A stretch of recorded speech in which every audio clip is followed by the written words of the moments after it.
Shalom Aleichem, on est dans Nedarim Kabzaïn, on est juste à la Mishnah.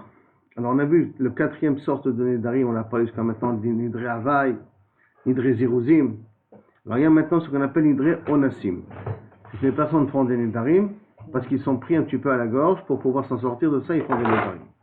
Donc la Mishnah dit comme ça, Nidre Onassim, commencer, et dire au Chavero, son ami lui a fait un Neder, Shiochal Etzlo. Je jure de pouvoir manger chez toi. Je te promets que je vais manger chez toi. Et il est tombé malade. C'est son fils qui est tombé malade. Ou qu'il a été retenu à cause d'un fleuve. Quand ça s'appelle Nidre Onassim. Are Elu Nidre Onassim. Dans Nidre Onassim, on a dit qu'on n'a même pas besoin de Atara a priori. Dans la Gemara, elle veut comprendre des exemples de Nidre Onassim. Est-ce que ça rentre dans la même catégorie? La Gemara dit comme ça. Hu Gavra de Atfis Zechuta Bedina. Une personne qui a laissé son shtar, donc ses preuves à lui, c'est pas tout à fait des preuves, mais c'est l'acte de prêt qu'il avait fait à des gens, il a laissé au Betadin. Et il devait amener des preuves que son shtar il est valable. Et il dit, Ilo atina atlatin yomin, si je viens et je ne vous amène pas les preuves dans d'ici 30 jours, liftelun, annulez mon shtar. Hane zachutae, ces schuyot là, annulez-le. Itnis. Et donc, il a eu un honest veloata. Il voulait venir, mais il a été empêché en chemin pour n'importe quel honest qu'il a pu avoir. Alors maintenant, est-ce que son shtar qu'il a laissé au bétadine s'annule ou s'annule pas? Parce que c'est un petit peu ce qu'il leur a dit. Que si je viens pas d'ici 30 jours, je n'emmène pas des preuves que mon shtar est valable, vous pouvez annuler le shtar. Qu'est-ce qui s'est passé? Il n'a pas pu venir à cause d'un honest. Amaravuna, batil zechute. Le shrout, il est mitbatel. Ça veut dire qu'effectivement, les shtarot, ils s'annulent. Ça veut dire que le honest n'est pas considéré comme un honest. Ça, c'est un honest, mais c'est pas un honest suffisant pour dire qu'en fin de compte, il avait l'intention de venir et il n'a pas pu venir. Amarle Rava, Anoso. Pourquoi tu dis une chose pareille, toi Ravuna? Pourtant, il est Anos. Vanus Rachamana Patre. On a un clal, Beder clal, que tous les cas de honest sont les pturim. Ça veut dire qu'ils sont pris en considération. Et d'où on apprend le dîme de honest? De quelqu'un qui se fait violer. Et la jeune fille qui a crié que personne ne pouvait l'entendre, puisqu'elle était dans les champs, alors l'autre assez d'avare, on ne va rien lui faire. Pourquoi? Parce qu'elle est béguée honest. Ah, et donc tu vois qu'honnête, la Torah elle est potérette. Alors la même chose ici. T'as qu'à dire à cause du honest que son star ne s'annule pas. Parce qu'en vérité, il voulait venir, mais il ne pouvait pas venir. Si tu vas me dire non, mais le cas de la jeune fille, c'est un cas spécial. Pourquoi on est mitachet le honest? Parce que si on n'est pas mitachet le honest, qu'est-ce qu'elle est chayavet mita?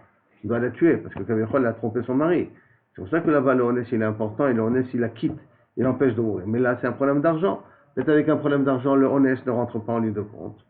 Alors il dit, ici on me dit que le fait qu'elle est là-bas en danger de mort, c'est différent. Alors je t'amène une autre question. Toi, Ravuna. Contre Ravuna, j'amène une autre question. Quelle question? Un Nidre Onassim, c'est quelqu'un d'autre Mishnah, quelqu'un qui a fait des Nidre Onassim, donc il a été juré le couteau à la gorge. Il dit, par exemple, il dit il a fait jurer qu'il va manger chez lui. Vechala, il est tombé malade, ou son fils est tombé malade, ou qu'il a été retenu par le fleuve parce qu'il y a eu une crue, il ne pouvait pas passer le fleuve. Si c'est Nidre Onassim, ça veut dire que le Neder, il est pas chal. Donc ça veut dire qu'il y a un honest qui est pris en considération. Alors pourquoi, toi, Ravuna, tu dis que le honest n'est pas valable, et que les shtarot s'annulent devant le bétadine? La Gemara demande, ok. La Gemara fait une interlude, elle ouvre une parenthèse. Ça veut dire que pour Rava, un honest, c'est une raison valable pour annuler la condition. Si quelqu'un il a dit, voilà, si je ne viens pas d'ici X, alors vous avez le droit de faire B, de faire Z. Alors si le fait qu'il n'est pas venu, c'est à cause d'un honest, alors les gens ne peuvent pas faire le Z en question. Est-ce que c'est possible que Rava il pense comme ça? Quand la Gemara demande, Rava Maïchena, quelle différence entre notre cas à nous, des shtar, que j'ai laissé, d'accord? Maïchena, Mihaditna, d'une autre Mishnah. Le cas du shtar, quelle est la différence d'une autre Mishnah? Que quoi? Je te donne le get à partir de maintenant. On a vu ça en début de Ktubot, si vous vous rappelez. Si je n'ai pas vu d'ici 12 mois. Et il est mort dans les 12 mois. Maintenant, qu'est-ce qu'il va dire? Le get, qu'est-ce qu'il a dit? Le get, il est de maintenant. Si je ne viens pas d'ici 12 mois. Il n'est pas venu d'ici 12 mois. Alors, est-ce que rétroactivement, le get, il est valable parce que la condition s'est réalisée? Il n'est pas venu. Bien que la condition s'est réalisée à cause d'un honest, parce qu'il est mort. Le Befoual, il n'est pas venu au bout des 12 mois. Et donc, s'il n'est pas venu au bout des 12 mois, qu'est-ce qu'il avait dit? Le get, il est valable à partir de maintenant, Me'arshav, s'il ne vient pas d'ici 12 mois. Et il est mort dans les 12 mois. Et donc, il n'est pas venu au bout des 12 mois. Donc, elle devrait être divorcée rétroactivement. Le problème, il est uniquement que ça vient à cause d'un honès. Si ça vient à cause d'un honès, d'après ce que Rava il avait dit, qu'on est fachamana patre. Donc, ça veut dire que le honès, a priori, il annule la condition. S'il annule la condition, donc elle ne devrait pas être divorcée. Pourquoi il y a marqué à Rezeguet? Première moitié sur rétroactif, il n'y a pas Yiboum. Il n'y a pas Yiboum. Il n'y a pas d'Yiboum. Si c'est rétroactif, il n'y a pas d'Yiboum. Parce que ça veut dire qu'elle est divorcée avant que le mari est mort. Je lui ai dit, Me'arshav, je te divorce de maintenant, si je ne viens pas d'ici 12 mois. Et il n'est pas venu d'ici 12 mois à cause du honest qu'il est mort. D'accord? Donc si je considère que le honest n'a pas de valeur, parce que sauf il n'est pas venu au bout de 12 mois, et que donc rétroactivement elle est divorcée, alors à ce moment-là, elle n'a pas besoin de faire Yiboum, cette femme-là. Ça va bien, mais elle n'a pas de Yiboum, elle ne doit pas faire. La Ksuba, elle aura de toute manière. Donc, comme ça, elle aura la Ksuba. Hein. Justement, c'est ça qu'on veut. C'est ça qu'on veut. C'est pour ça que lorsque tu étudies à Rezeguet, c'est considéré comme un guet, donc Yiboum, elle n'a pas besoin de faire. C'est ça, on peut arriver à cette condition-là. Mais qu'est-ce que l'on voit d'ici? Que le honest n'annule pas la condition. C'est plus qu'un honest, il est mort. C'est qu'est-ce de plus grand qu'un honest que la mort? Et on voit que le honest n'annule pas la condition. Qu'est-ce qu'il avait dit là-bas? Le honest annule la condition. Il avait dit, si je ne viens pas d'ici. Et honest annule si je ne viens pas d'ici. Et là, on voit que le honest, il est valable quand même. C'est-à-dire que le valable, on ne le prend pas en considération. Alors, mettons c'est ça. Rezeguet, ve'amai, amitnas, aminas itnis. Ah, voici pourtant, il était anus. Et s'il est anus, d'après toi, Rava, ça devrait s'annuler rétroactivement. La condition qu'il avait mise, s'il ne vient pas d'ici 12 mois, devrait s'annuler. Alors, je m'aurais dit, Amré, Dilma Shaniata. Non, ça, c'est un cas spécial. Pourquoi c'est un cas spécial? Pourquoi il a dit Me'arshav? Quel est le but qu'il a dit Me'arshav? C'est pour éviter de lui faire faire Yiboum, d'accord? Et donc, par conséquent, on part du principe. Il y avait Yada des mythes, s'il savait qu'il allait mourir, min atar avec Gamar, il va donner la guette tout de suite.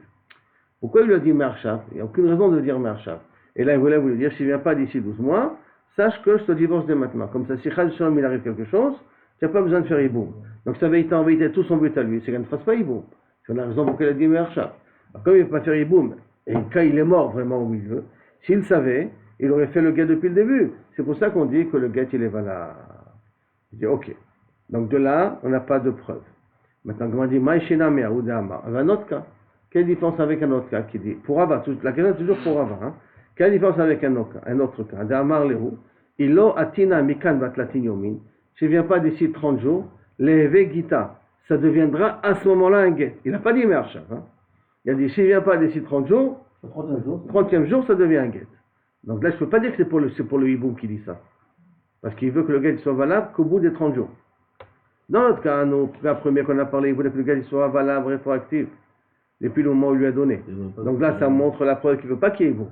Mais là, il ne lui a pas dit ça. Il lui a dit, si je ne viens pas d'ici 30 jours, à ce moment-là, le guet, il sera valable. Il sera valable au bout des 30 jours. Alors là, qu'est-ce qu'il dit? Alors, Gita, Ata, il est venu au bout des 30 jours. Mais parce que Maharava, le passage, il était bloqué. Il n'y avait pas de passeur. Il dit, écoutez les gars, je suis là. Hein. Donc je suis là, si je suis là, c'est que je veux que le guet soit annulé.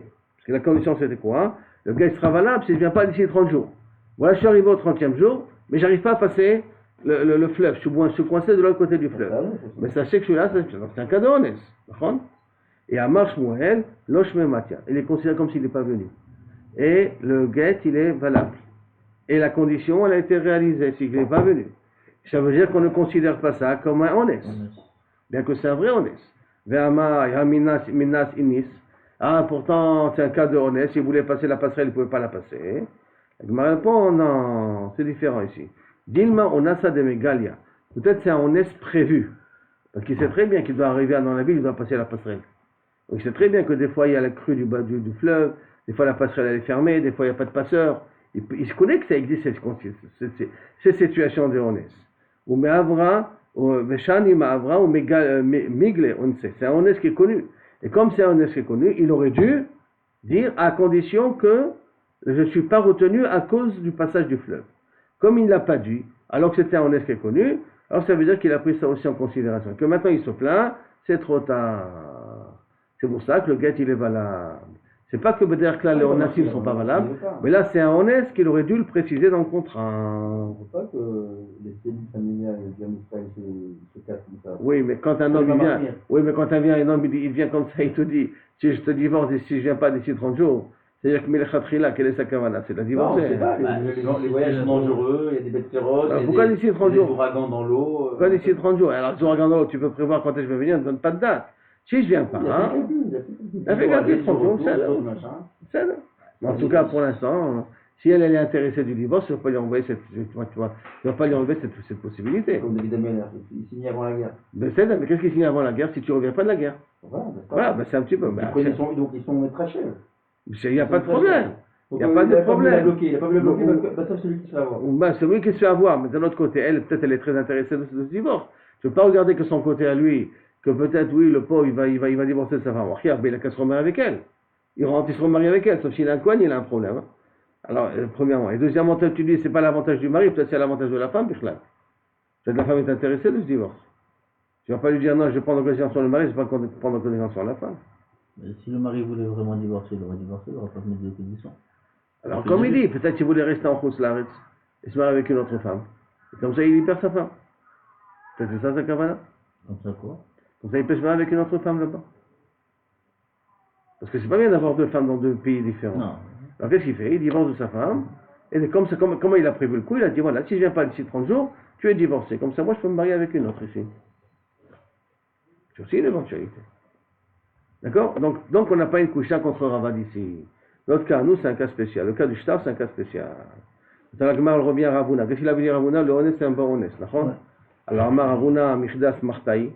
Smarta Lokani. Attends, je ne comprends pas. Cette phrase-là qu'il a dit, si je ne viens pas d'ici 30 jours, alors annulez-moi le Mishtarot. Comme Bémet, un homme, il est prêt à jeter ses preuves comme ça par la fenêtre, en leur disant, si je ne viens pas d'ici 30 jours, alors à ce moment-là, annulez-moi mes contrats, parce que qu'est-ce qui s'est passé? Pourquoi les contrats sont passés sur le Betadine? Parce que le Betadine, tu t'en vas. Peut-être tu t'en vas, hein, et en vérité, tu ne vas pas revenir. Donc tu sais quoi? Laisse-nous les Shtarot chez toi, chez nous. Comme ça, va chercher tes preuves. Et les shtarot restent chez nous, comme ça on a la garantie que tu vas revenir. Maintenant, lui il était d'accord. Et il leur a même dit en plus de ça, que si je ne viens pas, annulez-moi ces shtar. Et ça peut-être une asmarta. Personne ne peut vraiment que ses preuves s'annulent, que son char s'annule. Donc peut-être c'est une asmarta. Il y en a un klal, asmarta localien. C'est-à-dire que lorsque quelqu'un il exagère dans ce qu'il dit, il n'a jamais été mitkaven be'emet de ce qu'il a dit, et par conséquent, ça ne l'engage pas. C'est jamais véritablement engagé. Quand c'est clair la notion d'asmarta? D'accord, Aaron? C'est clair? Asmarta, ça veut dire que quelqu'un il exagère dans ce qu'il s'engage. Quand par exemple, je te dis, si je viens pas demain, je te donne $1 million. Est-ce que Bémet, tu crois que je vais te donner $1 million? Donc quand j'ai dit ça, si j'ai rien fait de spécial, mes paroles, c'est des paroles qui sont du vent. Si je fais un massé kinyan, comme on voit plus tard, si je dis ça devant un bétadine, si je signe un contrat, là je montre que je suis sérieux. Mais si rien qu'au niveau de la parole, je te dis, écoute, si je viens pas demain, je te donne $1 million, tu sais très bien, tu n'attends pas, c'est pas $1 million parce que je ne vais pas venir demain. Et là, j'ai jeté une phrase en exagérant, mais je ne me suis jamais vraiment engagé dans ma parole. Alors là, c'est un peu la même chose. Il a toutes ces preuves qui sont là. Il les dépose au Betadi. Il a dit, si je ne viens pas d'ici 30 jours, vous les annulez. Bien, mettez les mécavennes qui les annulent. Et il n'aura plus de preuves, il va tout perdre, la maison, la voiture et tout ça. Mais il a ça que non. Donc ça s'appelle la smarta. Et on a un clair que la smarta, l'okania. La réponse ici, c'est différent. Shaniacha, les métasfan, zekutan.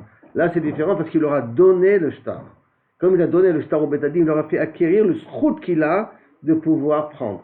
Comme il a mis chez eux, chez une tierce personne, le srout de pouvoir encaisser son argent. Hein. Alors ça veut dire que quand il dit une phrase pareille, à ce moment-là, annuler les dettes, c'est qu'il est mettre mitkaven à ça. La Gemara demande, l'echad de mitatfan, là, smartaï. Et je ne comprends pas, même que tu l'as donné à une tierce personne, ça ne s'appelle pas une asmarta. Même avant de donner une tierce personne, de garder le shtar, ça s'appelle une asmarta. Donc on voit ça. Be'atnan, voici il y a une Mishnah qui dit, mi shepara miksat robo. Je dois de l'argent à Aaron. J'ai remboursé 2/3 de l'argent à Aaron. Il me reste 1/3, Veshlish. Alors, Eshlish, qu'est-ce qu'il a fait? Veshlish, Etshtaro. Veshlish, Etshtaro, et le shtar, il a mis sur une, excuse-moi, Veshlish, Etshtaro, et le shtar, il a mis une tierce personne. C'est-à-dire que le contrat du prêt, je l'ai déposé à une tierce personne. Ve'amar, et il a dit, Im en ani noten lo mikan vashloshim yom, si je rembourse pas avant d'ici 30 jours, ten lo shtaro, rends-lui le shtar. Ça veut dire que bien que je lui ai remboursé déjà 2 tiers, il reste qu'un tiers à rembourser. Si d'ici 30 jours je ne lui rembourse pas le tiers qui manque, rends-lui le shtar qui peut me réclamer encore la totalité depuis le début. Comme si je ne lui ai rien remboursé.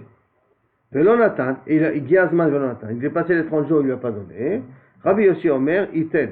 Rabbi Yossi dit, il n'a pas d'autre choix que de payer la totalité. Pourquoi? Parce qu'il a dit la condition, rends-lui au bout de 30 jours. Et il lui a rendu, donc il peut encaisser le shtar entièrement. Rabbi Omer, lo Iten, ne lui donne pas. Pourquoi il ne lui donne pas? Parce que justement, c'est Asmarta. Marav Nachman, Marav Avarav, Marav, En Alachak Rabbi Yossi. Ça ne va pas d'après Rabbi Yossi, de Amar Asmarta Kanya. Que lui, il va dans le principe qu'Asmarta Kanya. Et comme il va dans le principe qu'Asmarta Kanya, c'est pour ça qu'il dit rends-lui. Tu as dit, c'est vrai qu'en disant ça, tu risques de rembourser de nouveau la totalité du shtar. Tu es mitkaven behemet, même que c'est dans tes paroles que tu as dit ça, c'est dans le verbal que tu as dit ça, et là on a oublié d'appliquer ta condition. Alors Rabbi dit, putain, c'est Asmarta, il n'est vraiment pas mitkaven de repayer la totalité. Alors à ce moment-là, et Asmarta Lokanya. Alors tu vois que lorsque je dépose le shtar à une tierce personne, c'était ma fils le shtar à une tierce personne, le chalice, celui qui est venu garder le shtar, qui doit le rendre au cas, et tu vois quand même, ça s'appelle Asmarta, et Asmarta Lokanya. Alors comment tu peux dire ici chez nous que le fait d'avoir déposé ces sriyot au bétadine, ça s'appelle une Asmarta que Ken Kanya? Réponse à Aniara, c'est différent. Damar levatlan zechute. Parce qu'il a dit qu'il veut qu'on annule son srout. Ça veut dire que c'est pas une de Asmarta, une c'est de parole. Et c'est en disant j'annule mes sruyot. Le shtar il est là, mais mes sruyot de pouvoir encaisser, je les annule. Et donc c'est comme quelqu'un qui est mévater sur le chov. Et être mévater sur le chov, tu as le droit d'être mévater sur un chov. Surtout lorsque tu donnes au bétadine, tu as le droit d'être mévater sur le chov, d'autant plus que c'est devant le bétadine que tu donnes ça. Donc devant une instance chashouva que tu donnes ça. Comme la Gemara va dire tout de suite, Ve'ilcheta asmarta kanya, et va mettre la halacha, la maskana, c'est asmarta ken, tu connais, mais ve'hu de loanis, à condition que je ne suis pas anous de le faire, ou que je ne l'ai pas fait béonès, ou que je n'ai pas pu venir à cause d'un honès, comme on a dit au départ, ve'hu de kanoumine, ou qu'on a fait masekinyan, ou bebedin chashou. Donc par exemple, je dis, et annuler les shtarot, je fais masekinyan, je m'engage, et voilà, je fais un masekinyan, que je suis prêt à te donner le $1 million, que je te dis, si je ne viens pas d'ici demain, je vais donner $1 million, j'ai fait un masekinyan. Pourquoi je fais le masekinyan? Pour bien montrer que je suis j'ai une kamana de mitraïem, ou que je le dis devant un bedin chashou. Pourquoi? Parce qu'on ne s'amuse pas avec un bétadine.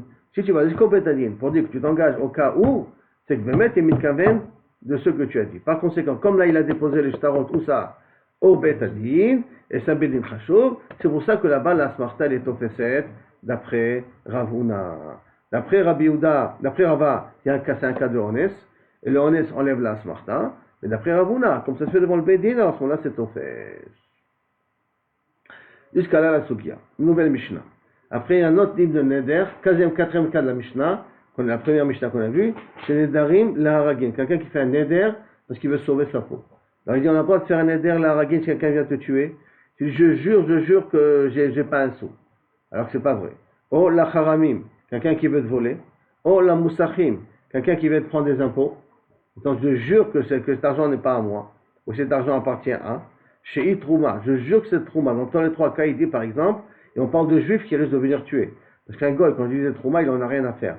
Mais un juif, quand il disait Trouma, il dit quand ça me sert de le voler, de toute manière, je ne vais rien faire avec cet argent-là parce que c'est Trouma. Alors qu'est-ce que le gars il dit? Je jure sur la tête de ta grand-mère que c'est Trouma. C'est-à-dire, quand il dit c'est Trouma, alors qu'il jure pour rien, enfin il fait un éder pour rien. Plutôt, comment il dit, hein? Je m'interdis de manger tous les fruits du monde si, je te dis, si c'est pas des fruits de Trouma. Ça, comme ça, il fait le neder sur lui. Hein. Afalpi chez un autre Trouma. Bien que c'est pas vrai, les fruits qu'il a, ce n'est pas de la Trouma. Oh, il dit par exemple, Shem Shelbet Ameler. Fais gaffe, cet argent n'est pas à moi, cet argent appartient au roi. Ça veut dire que je suis là qui est en train que je garde uniquement les biens du roi. Donc si tu les voles, tu auras affaire avec la police, tu n'auras pas affaire avec moi. Donc il décourage les brigands de venir lui voler son argent. En avertissant que ce n'est pas son argent à lui. Afalpi chez un Bet Ameler. Bien que je ne sais pas Bet Ameler, il a le droit de jurer. Il a le droit de faire un neder comme ça. Neder, je m'interdirai ma femme, je m'interdis mes enfants, je m'interdis, si ce n'est pas l'argent du roi. Et bien, ce n'est pas l'argent du roi, et ce n'est pas un neder qui tient, parce que c'est un neder qui le dit, parce qu'il a le couteau sur la gorge. Beshamay Omrim, Bakol Nodarim. Dans les Nedarim, tu as le droit de tout faire. Ça veut dire qu'en utilisant le mot Neder, tu as le droit de tout faire. Je vous rappelle la différence entre Neder et Shvoua. Neder, j'interdis l'objet sur moi. Shvoua, je m'interdis à l'objet. D'accord? Shvoua, c'est avec Shem Hashem. Neder, c'est sans Shem Hashem. Donc, Chutz Beshvoua. Je n'ai pas le droit de faire des choix. Je n'ai pas le droit de dire je jure que. J'ai le droit de dire je fais un Neder que je m'interdis, par exemple, les fruits. Mais je ne peux pas dire je jure ne plus manger des fruits. Ça, tu ne peux pas. Chutz Beshvoua. Par contre, Beth Hillel Omrim, Beth Hillel pense à Beshvoua. Non, tu n'es pas obligé de faire d'Afka Neder. Tu peux même faire une Shvoua pour sauver ta peau. Donc, sauver ton argent, c'est Besséder. Beth Shammai Omrim, lo iftach lo beneder. Quand tu as les brigands devant toi, tu ne dis pas, si je te jure, ça va. Tu me crois, tu vas me croire. Alors, je te jure que. Quand c'est le brigand qui vient dire, jure-moi que c'est pas à toi. Alors, Beth Shammai, il est d'accord, il dit, je peux jurer. Je peux faire le Neder. Mais que moi qui prends les devants, et que je leur jure, ne touchez pas, je vous jure, c'est pas à moi. Après, Beth Shammai, tu n'as pas le droit de le faire. Lo poter beneder. En potrim beneder. On ne commence pas avec un neder. Il faut que ce soit le brigand qui te demande de jurer sur toi. Ou Beth Hillel Omrim, afiftach. Non, tu peux même commencer toi, en lui disant, je jure, même que tu t'a pas demandé, je jure sur la tête de ta grand-mère que c'est pas à moi. Beth Shammai Omrim, bema she'u mediro. Quand je jure, je dois jurer sur ceux qui me demandent. Par exemple, il me dit, comme la Gemara va dire, par exemple, 2 minutes, on va dire, jure sur que si c'est pas trop mal, ta femme te vient interdite à jamais. Alors, est-ce qu'il a le droit de dire, et ma femme, ils ont plus le droit de profiter de moi, et mes enfants aussi. Tu vois, je suis encore beaucoup plus large. Pour te donner confiance, je jure même sur la tête de mes enfants. Pas que sur la tête de ma femme, même sur la tête de mes enfants. Est-ce que tu as le droit de rajouter plus que Beth Shammai, ils te disent non. Mais dire, Shehu Modem Madiro, que ceux qui lui demandent le brigand. Beth Hillel Omrim, Av Bema Sheno Madiro. Même tu peux augmenter dans ton neder, rajouter des trucs en plus, ce n'est pas grave, le neder il sera pacha de toute manière. À Marlo, par exemple, il lui a dit, est mort, dit, Kunam Ishti Nenetli. Jure que si c'est vrai, que ta femme, si c'est pas l'argent de Trouma, que ta femme, tu n'as plus le droit de profiter d'elle. Amar Kunam Ishti Obeni Neinimli. Je jure que si c'est pas Trouma, que ni ma femme et mes enfants n'ont plus le droit de profiter de moi. Beth Shammai Omrim, Ishto Muteret Banavasori. Et ils n'ont pas demandé de jurer sur les enfants. Donc sur ta femme, le neder il n'est pas chal parce que ça s'appelle neder neragim, neder où ta peau est en danger. Par contre les enfants, le neder il est chal parce qu'on t'a pas demandé de jurer là-dessus. Il y a Tomrim, Elo Mutarim. Beth Hillel pense que les deux sont valables, puisque tu as le droit de rajouter. À ce moment-là, ton neder c'est un neder devant, un neder qui n'a pas de valeur. Comme c'est un neder qui n'a pas de valeur, alors ils sont mutarim automatiquement.